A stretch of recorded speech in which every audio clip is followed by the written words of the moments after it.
Para a gente falar um pouco sobre antes da Revolução Francesa, Cogos, um pouco antes da Revolução Francesa, qual que era o cenário da França?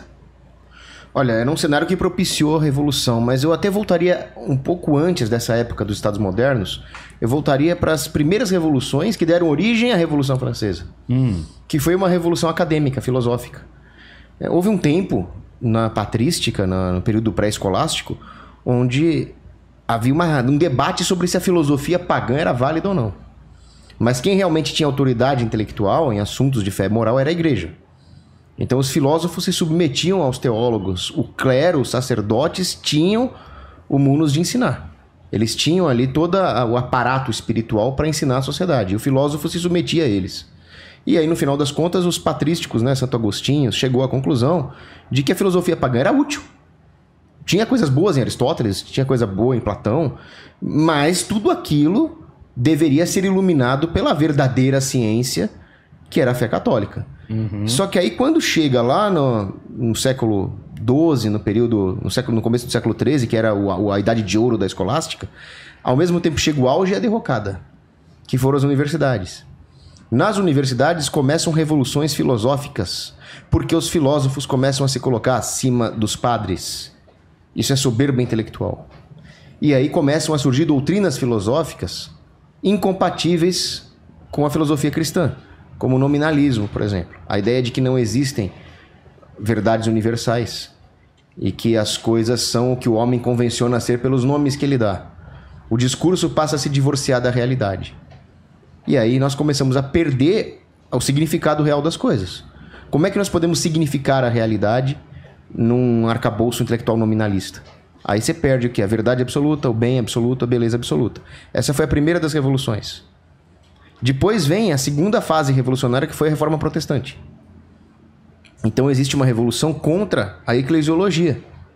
Ainda não tinha ateísmo, ainda não tinha marxismo, ainda não tinha ideologia de gênero, mas começa uma rebelião contra a autoridade da igreja, que já tinha começado com a rebelião filosófica. Aí a Reforma Protestante, ela tira o poder do Papa e entrega o poder para os governantes. Os governantes deixam de ser vassalos do Papa e passam a formar estados enormes, que foi a formação do Estado moderno. Aí o poder político começa a se concentrar na mão dos reis. E a baixa nobreza perde a sua capacidade de servir como freio ao poder dos reis. O ambiente político deixa de ser descentralizado, como era no Sacro Império Romano Germânico, se formam os Estados-nações e a monarquia feudal dá lugar à monarquia absolutista. E aí nós começamos a chegar na situação da França. Como é que era a situação da França? Você tinha um Estado, praticamente um Estado moderno ali.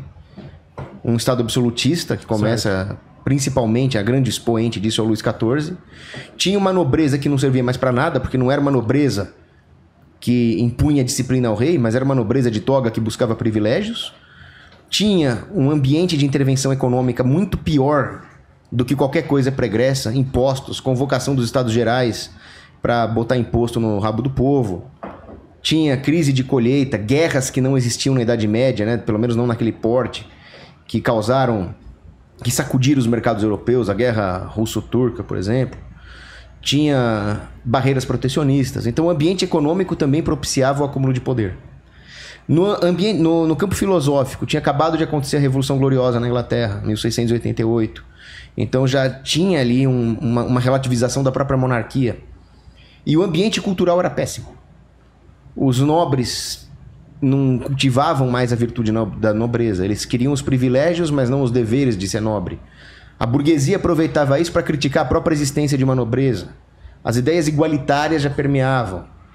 A mistura de guerras, de revoltas estrangeiras, de camisarde, né? Os protestantes que saqueavam as igrejas, geravam medo no povo. Então era um ambiente de medo, de degeneração cultural, de crise econômica e de acúmulo de poder na mão de poucos. Esse era o ambiente que antecedeu a Revolução Francesa. Exatamente, é isso aí, bom panorama. E aí o auge desse absolutismo foi o que se chama de... Teve despotismo esclarecido, mas teve uma coisa chamada de regalismo, né? Que era então o rei ter todo o poder, inclusive tentar mandar aí na religião, né? E nós temos aí o grande... Aliás, o grande opositor, a grande entidade opositora da Revolução foram os jesuítas, né? Eles tinham que desaparecer para a Revolução triunfar, né? Era a última muralha da cristandade. Mas aí, avançando um pouco do iluminismo, o iluminismo é herdeiro dessa visão nominalista, né? O nominalismo é uma ideia que vai sendo requentada, lógico, alguém vai acrescentando alguma coisa. A nominalismo é requentado no empirismo, depois é requentado nisso, naquilo, até chegar no iluminismo, né? Os iluministas achavam que o grande filósofo da história tinha sido John Locke, né? O Voltaire disse que o maior filósofo da história foi John Locke. Imagina só, pô, no John Locke, você imagina isso, Tomás Aristóteles, quer dizer, um ignorante completo. O Voltaire era um panfletário, era um ativista. Se ele vivesse hoje no século XXI, ele seria militante do Partido Comunista. Falando com uma visão muito verniz, né? Ele se autodenominava o filósofo, né? Ele escrevia muito bem isso, ele escrevia. O Cândido é um livro bem escrito, mas ele era panfletário, ele era ativista, ele tinha ódio da igreja, né? Agora, o conteúdo filosófico dele era ridículo, né? Infelizmente, ele teve muito sucesso, ele entrou na maçonaria no ano que ele morreu, na mesma maçonaria do Benjamin Franklin, chamada Nove Irmãs, né? E então ele foi um desastre. E esse livro é interessante que mostra como essas ideias se infiltraram na sociedade. Então o Diderot, que era outro bandido, além do Diderot simular debates falsos em cafés parisienses, por exemplo, eu combino com o Cogos vai defender a igreja, você iluminista. Só que já está combinado que ele vai perder. Então ele vai dar os piores argumentos para defender a igreja, eu vou dar os melhores argumentos para atacar. Tudo combinado para o espírito iluminista sair triunfante. Igual os militares da reserva contra o Xandão aí, tudo, né? Tudo combinado. E tal. E depois o Diderot, ele tinha uma propriedade grande lá em Paris, então ele chamava as pessoas, né, nobres, militares e tal, para ir na casa dele. Só para ter a maçonaria trabalhando muito forte, tinha 24 lojas maçônicas ligadas aos militares na França. Não era uma loja maçônica que os militares frequentavam, eram 24.